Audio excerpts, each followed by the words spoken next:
Hi കൂട്ടുകാരെ, പുതിയൊരു വീഡിയോയിലേക്ക് എല്ലാവർക്കും സ്വാഗതം. അങ്ങനെ വിനയൻ ഇങ്ങനെ തൻ്റെ മാറ്റത്തെക്കുറിച്ച് പറയുമ്പോൾ ലംബോദര ഇവൻ ഒരിക്കലും മാറില്ല, ഇവൻ്റെ വാക്കുകൾ കേൾക്കാൻ നിൽക്കുന്ന നമുക്ക് വേറെ പണി നോക്കാം എന്നും പറഞ്ഞിട്ട് നീ അത് ചെയ്ത് കാണിക്കട, അല്ലാതെ കിടന്ന് ഇങ്ങനെ നാവിട്ട് ചിലകത്തേക്ക് ഇന്ന് തന്നെ എനിക്ക് വലിയ മാറ്റമുണ്ടാവും എന്നൊക്കെ പറയുമ്പോൾ തൻ്റെ അമ്മയൊക്കെ പോയിരിക്കുന്നു കേട്ടോ.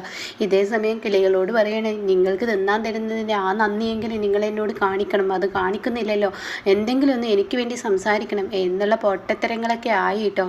പിന്നീട് കാണിക്കുന്നത് ചീരുവിനെയാണ്. ചീരു തൻ്റെ കുഞ്ഞിനെ ഇങ്ങനെ കിടത്തിയിട്ട് അവിടേക്ക് ഇങ്ങനെ ഒതുക്കി കൂട്ടുന്ന സമയത്ത് അമ്പിളി അങ്ങോട്ടേക്ക് കയറി വരികയാണ്. ഇതാ ചീരു, നിനക്കുള്ള ചായ എന്ന് പറഞ്ഞ് ചായ കൊടുക്കുന്നുണ്ട്. എന്നാൽ ഈ സമയം ഇപ്പുറത്താണെങ്കിലോ ആ അമ്പിളി അമ്മയുടെ കുഞ്ഞല്ലേ കിടക്കുന്നത്. എങ്ങനെയുണ്ട് അമ്പിളിയമ്മക്ക് എടുക്കാൻ നേരമല്ല കേട്ടോ, അമ്പിളിയമ്മ എടുക്കാം കേട്ടോ, അമ്പിളിയമ്മക്ക് പിടിപ്പത് പണിയുണ്ട് കേട്ടോ എന്നൊക്കെ പറഞ്ഞ് കുഞ്ഞിനെ കൊഞ്ചിക്കുന്ന അമ്പിളിയാണ് കേട്ടോ. അങ്ങനെ ഈ സമയം ചീരു വല്ലാതെ കുഞ്ഞിനെ എടുത്ത് നടക്കണ്ട, കാരണം എടുത്താൻ പ്രശ്നം, അതുകൊണ്ട് ചേച്ചി ഞാൻ തൊട്ടിയിൽ കിടത്തിയിരിക്കുന്ന എടുക്കണ്ട, അവനെ അത് ശീലമാക്കും, അതുകൊണ്ട് കിടന്ന് കളിക്കട്ടെ എന്നൊക്കെ പറഞ്ഞിട്ട് അവിടെ നിന്ന് പോകുമ്പോൾ, ചേച്ചി ഞാനൊരു കാര്യം പറയട്ടെ, രഘുവേട്ടൻ എവിടെ, അച്ഛൻ്റെ റൂമിലാണോ കിടന്നത്? അയ്യോ, അതൊന്നും എനിക്കറിയത്തില്ല, ഞാൻ രാവിലെ എണീക്കുമ്പോഴേക്കും രഘുവേട്ടനെ അവിടെ കാണാനില്ല. അത് കേട്ടോടെ തന്നെ എന്തിനാ അമ്പിളിച്ചേച്ചി ആ പാവത്തിനെ ഇങ്ങനെ ഇട്ട് കഷ്ടപ്പെടുത്തുന്നത്, ആ പാവത്തിൻ്റെ കാര്യത്തിൽ കുറച്ചൊക്കെ ഒരു ശ്രദ്ധയായിക്കൂടെ? മതി ചേച്ചി, ഇനി രഘുവേട്ടനോട് ചെയ്യുന്നത് തെറ്റാണ്, ഇപ്പോൾ ഒത്തിരിയായി, ഇനി അതിനെ അപമാനിക്കുന്നതും അവഹേളിക്കുന്നതും വളരെ തെറ്റായ ഒരു കാര്യമാണ് എന്നിങ്ങനെ പറയുന്നുണ്ട് കേട്ടോ. ആ സമയം ഈ വാക്കുകൾ അങ്ങ് കേൾക്കുമ്പോൾ ഉടൻ തന്നെ, ഹെഡി നിനക്കത് പറയാം, ഇതുപോലെ അപമാനിക്കലും ഒറ്റപ്പെടുത്തലും പലതും ഒളിച്ചു വെക്കലും ഒക്കെയൊക്കെ രഘുവേട്ടൻ ചെയ്ത ഓർമ്മയില്ലേ നിനക്ക്?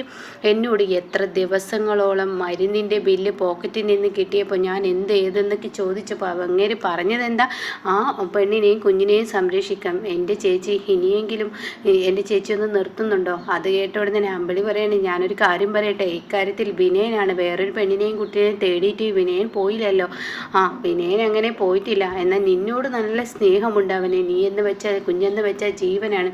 എൻ്റെ ചേച്ചി അറിയാത്തൊരു കാര്യം ചേച്ചി മനസ്സിലാക്കുക, എൻ്റെ ഭർത്താവ് വിനയൻ എന്നെ കൊല്ലുകയാണ് ചെയ്യുന്നത്, സംശയിച്ച് കൊല്ലുക. അയാൾക്ക് എന്നെ മാത്രം മതി, വേറൊന്നും വേണ്ട. അയാൾ എനിക്ക് ചുറ്റും ഒരു വളയം അതായത് ഒരു വൃത്തം അങ്ങ് വരച്ച് വെച്ച് അതിന് നടുവിൽ ഞാനങ്ങ് നിന്ന് പിന്നീട് അയാൾ പറയുന്നതിനനുസരിച്ച് അങ്ങോട്ട് നീങ്ങുക ഇങ്ങോട്ട് നീങ്ങുക, സംശയിച്ച് കൊല്ലുക, ഇതാണ് അയാളുടെ സ്വഭാവം. എന്നാൽ അയാളുടെ തെറ്റ് അയാൾ തിരിച്ചറിയുകയില്ല, അയാൾ തിരുത്തുകയില്ല, അയാൾ എന്നും ഏത് സമയത്തും എന്നെ അങ്ങനെയാണ് വിഷമിപ്പിച്ചിട്ടുള്ളത്, അത് ചേച്ചി ഒന്ന് മനസ്സിലാക്കണം. എന്നാൽ രഘുവേട്ടൻ അങ്ങനെയല്ല, രഘുവേട്ടൻ്റെ തെറ്റ് തിരുത്തി രഘുവേട്ടൻ മാപ്പ് പറയും, രഘുവേട്ടൻ നല്ലൊരു മനുഷ്യനാണ്.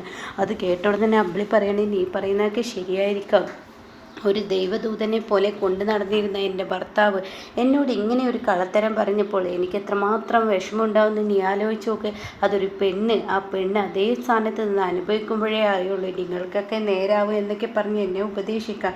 ശരിയാണ് ചേച്ചി പറയുന്നതൊക്കെ ശരിയാണ്, പക്ഷേ അതിനുള്ള ഒറ്റപ്പെടുത്തലും കുറ്റപ്പെടുത്തലും വേദനിപ്പിക്കലൊക്കെ ഒരുപാടായി, ഇനി ആ മനുഷ്യനെ വേദനിപ്പിക്കുന്നത് ശരിയല്ല ചേച്ചി, അതുകൊണ്ട് എനിക്ക് പറയാനുള്ളത് പറഞ്ഞു. ശരി, ഞാൻ എന്തായാലും രഘുവേട്ടനോട് കുറച്ചൊക്കെ അടുത്തോളം, എൻ്റെ ലച്ചുമോൾക്ക് വേണ്ടിയെങ്കിലും രഘുവേട്ടനോടൊന്ന് അടുപ്പം കൂടുക എന്ന് പറയാം കേട്ടോ.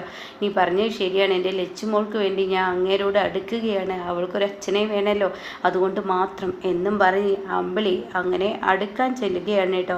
ആ സമയം രഘുവിനെയാണ് കാണിക്കുന്നത്. രഘു ഇങ്ങനെ ഉമ്മറപ്പടിയിൽ ഇങ്ങനെ ഇരുന്ന് എന്തൊക്കെയോ ചിന്തിക്കുന്ന സമയത്ത് തൻ്റെ ഫോൺ അടിക്കുന്നു. അത് ദാസിൻ്റെ ഫോണായിരിക്കും കേട്ടോ. അങ്ങനെ ദാസിൻ്റെ ഫോൺ എടുക്കുകയാണ്. അപ്പോൾ ദാസെങ്കിൽ അങ്ങോട്ടേക്ക് ചോദിക്കുകയാണ്, രഘു നീ പോയതിൽ പിന്നെ ഒരു വിവരമില്ലല്ലോ, എല്ലാ ഡ്യൂട്ടികളും എൻ്റെ തലയിലിട്ട് നീ കുടുംബം നേരാക്കാൻ എന്ന് പറഞ്ഞ് പോയിട്ട് ഒരു വിവരവും എനിക്ക് തരുന്നില്ലല്ലോ. അത് കേട്ടോടുന്ന് തന്നെ രഘു പറയാൻ, തരാനുള്ളൊരു സന്തോഷ വാർത്ത ഈ വീട്ടിലുണ്ടായിട്ട് വേണ്ടേ. അപ്പോഴേക്കും അമ്പിളി ചായയുമായി രഘുവിൻ്റെ അടുത്തോട്ട് വന്നിരിക്കുന്നു കേട്ടോ. പക്ഷെ ഇത് രഘു കണ്ടിട്ടില്ല. അങ്ങനെ ഈ സമയം ദാസങ്ങളെ, ഇവിടെ എൻ്റെ അമ്പിളി ഇതുവരെ എന്നോട് അടുക്കുകയോ ഒന്നും ചെയ്തിട്ടില്ല, എന്തിന് എൻ്റെ ലച്ചുമോളെ പോലും എന്നിൽ നിന്ന് അകറ്റിക്കൊണ്ടുപോയാണ് എൻ്റെ അമ്പിളി ചെയ്യുന്നത്. അതുകൊണ്ട് തന്നെ ഞാൻ എന്ത് ചെയ്യാനാണ് അങ്കിളെ, എൻ്റെ രഘു കുടുംബമായി അങ്ങനെയൊക്കെ ഉണ്ടാവും. എന്തായാലും അമ്പിളി ചെയ്യുന്ന ഈ പ്രവൃത്തി നീ ക്ഷമിച്ചും സഹിച്ചും ഒക്കെ ഒന്ന് നിൽക്ക്, കുടുംബമല്ലേ.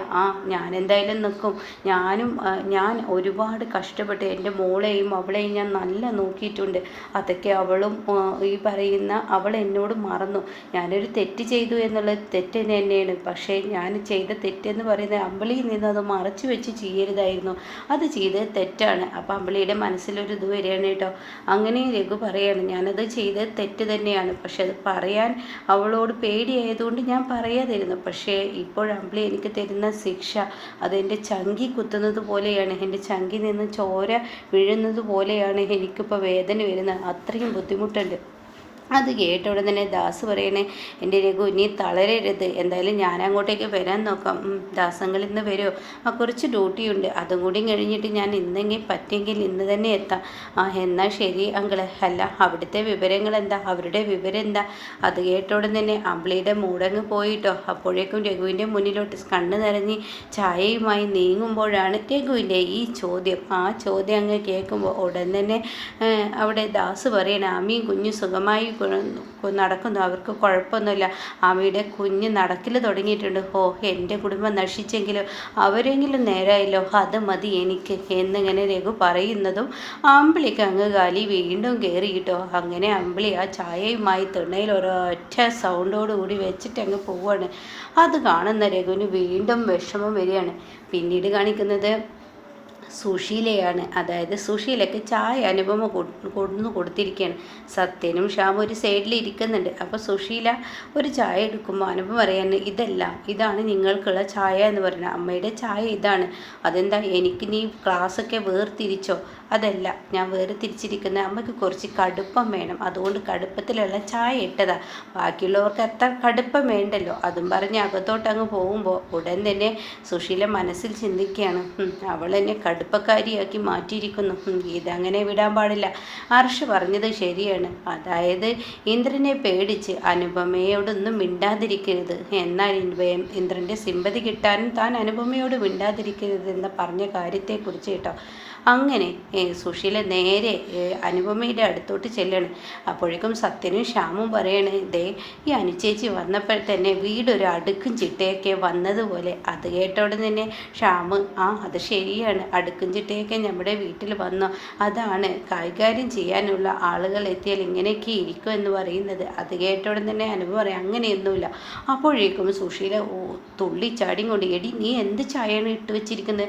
എനിക്കൊരു ഷുഗർ ഉള്ളതാന്ന് നിനക്കറിയില്ലേ? എന്ത് ചായയിൽ മധുരമാണ്. അത് കേട്ടോടെ തന്നെ അനുപം പറയണേ, ചായയിൽ ഇത്ര വല്ലാത്ത മധുരം കൂടിയോ? അപ്പോഴേക്കും ഇന്ദ്രൻ എത്തിയിട്ടോ. അപ്പോൾ ഇന്ദ്രനെ അങ്ങ് ചൂടാവാണ്. അതെ, അമ്മയ്ക്ക് മധുരം കുറച്ച ചായ ഇട്ട് കൊടുന്നു കൊടുത്തേ അനുപമേ, എന്നാൽ ഞാൻ വേറെ ചായ ഇടാം. അത് കേട്ടോടെ തന്നെ സുശീല പറയാം, വേണ്ട ഞാനിതങ്ങ് കുടിച്ചോളാം. അപ്പോൾ അത് കേൾക്കുന്ന അനുപമക്ക് മനസ്സിലായി കാര്യങ്ങൾ തന്നെ മനഃപൂർവ്വം വേദനിപ്പിക്കുകയാണെന്ന്.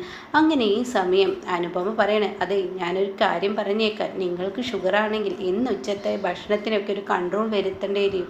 കാരണം നിങ്ങൾ അല്ലെങ്കിൽ തടി കൂടി വരികയാണ് എന്നിങ്ങനെ പറഞ്ഞിട്ട് തടി കൂടുന്നത് കൊണ്ട് തന്നെ ഇനി എന്തായാലും അതിനൊക്കെ ഒരു കൺട്രോൾ വരുത്താൻ പോവുകയാണെന്ന് പറയുമ്പോൾ ഈശ്വര പേട്ടല്ലോ.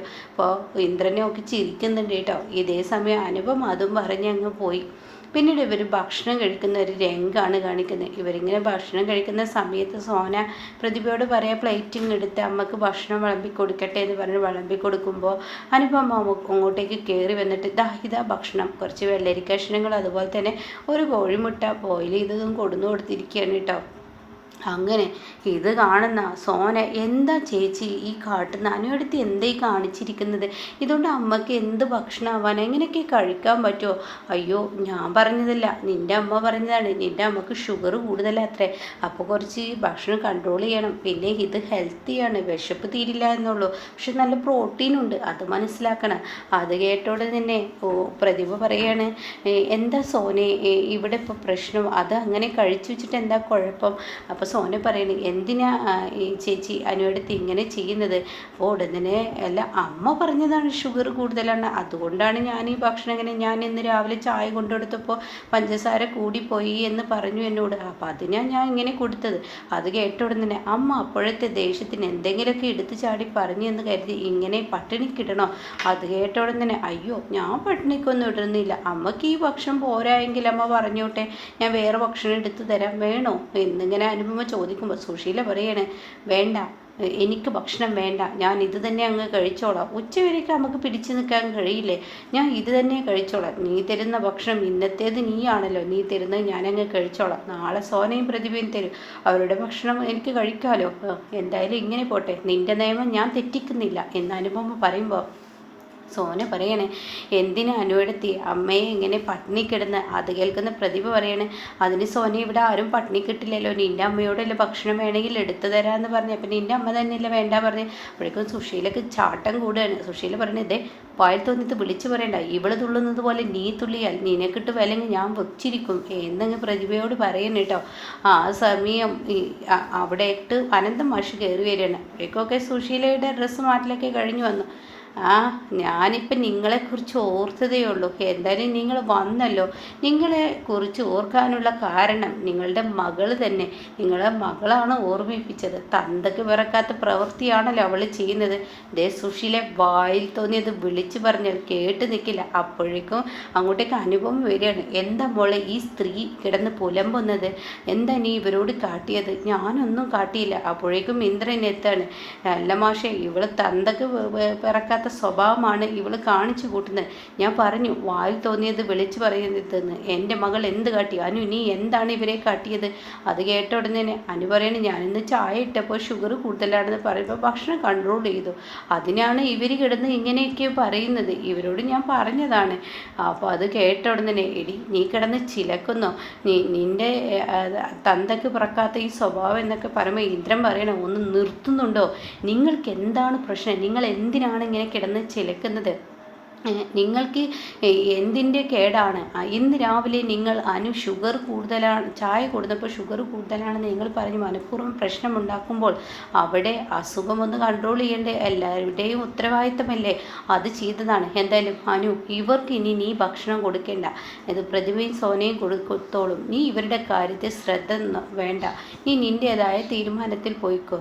അങ്ങനെ ഈ സമയം മാഷ് പറയണേ അതിനെ. അപ്പോഴേക്കും ഇന്ദ്രൻ പറയണേ അച്ഛനോട് ഞാൻ സോറി പറയുന്നത്, ഇവർക്ക് വേണ്ടി ഞാൻ സോറിയൊക്കെ പറയുന്നത് എന്നിങ്ങനെ പറയുമ്പോൾ മാഷ് പറയണേ എൻ്റെ ഇന്ദ്ര ഇവർ ഒരു ജയിലിലൊക്കെ പോയി കിടന്നതല്ലേ, അപ്പോൾ അതിൻ്റേതായ ഒരു സ്വഭാവ ഗുണം കാണിക്കും.